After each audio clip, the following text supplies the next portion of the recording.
Whispers below the sinkhole.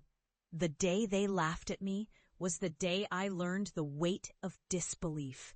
My family stood in the living room, their voices rising like smoke, thick with contempt. "You're going to lose your mind, David," my brother sneered, his eyes glistening with mockery. "Haunted tunnels, cursed aquifers, you're disgracing our name." It was a cacophony of disbelief, a chorus of voices I once called family.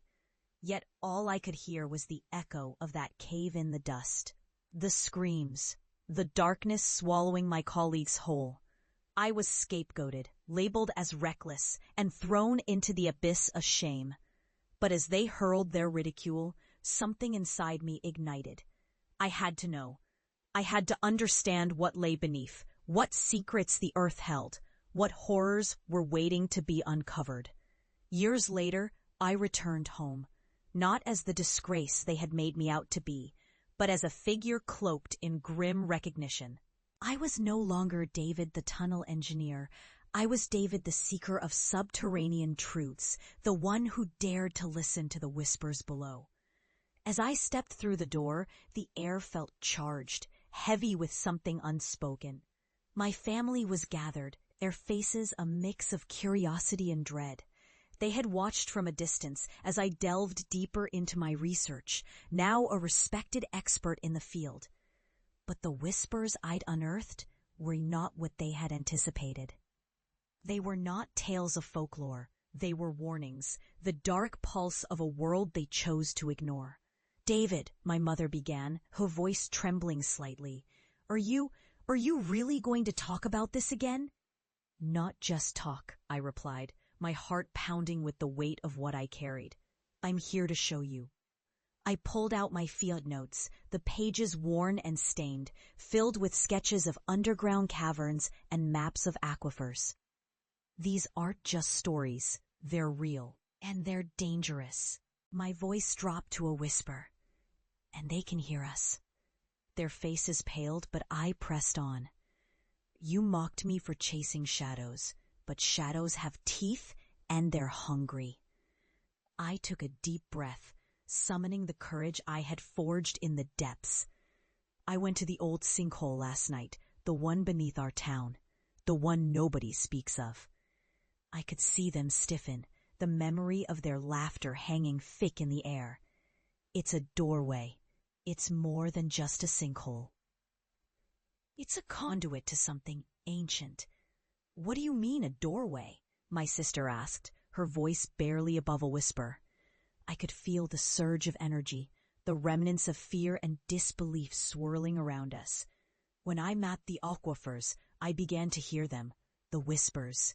They spoke of a sacrifice, of a darkness that has been released. Something is rising, and it won't be ignored any longer. "Stop it, David." My brother's voice cut through the tension like a knife. "You're scaring Mom." "This is insane." But I wasn't deterred.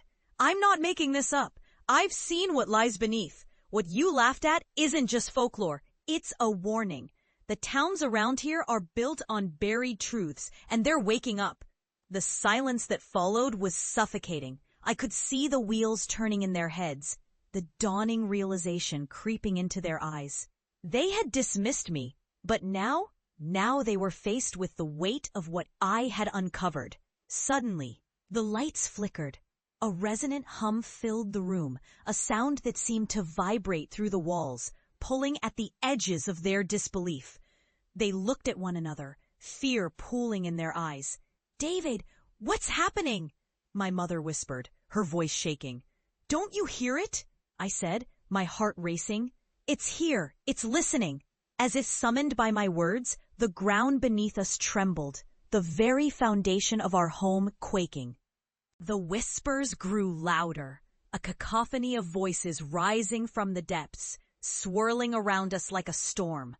My family recoiled, their laughter turned to gasps of horror as the room darkened, shadows stretching and reaching toward them. "David, we believe you," my brother shouted, his bravado crumbling. "Please make it stop." But I couldn't. I had exposed them to the very truth they had mocked. In their disbelief, they had sown the seeds of their own terror. The walls of our home began to crack, and from those cracks, dark tendrils of shadow spilled forth, coiling around their ankles like serpents. They stumbled back, panic overtaking their faces as the whispers morphed into guttural growls. "You laughed at me," I said, my voice barely a whisper. "You thought I was insane, but now you see, now you understand the cost of your disbelief." The shadows surged, enveloping my family in a suffocating embrace. I watched them, their faces contorted in fear, as the shadows pulled them down into the darkness they had dismissed for so long. Tears streamed down my face, not from joy, but from a profound sadness. They were my family, and in their laughter they had sealed their fates. As the last echo of their screams faded into the abyss, I stood alone, the whispers around me now a chilling symphony of truth. I had survived the darkness, had become its reluctant keeper. And though I had uncovered horrors that would haunt me forever, I was no longer a disgrace. I was a warning. I stepped outside, the moon hanging low, casting an eerie glow on the world around me. The air was thick with the knowledge I had uncovered, an undeniable truth. I had listened when no one else would, and now I was bound to carry the weight of that knowledge. As I walked away from the house that had once been my refuge, I felt the whispers stir beneath my feet, a reminder that some truths are meant to remain buried, and that the cost of ignorance is far greater than anyone could ever imagine.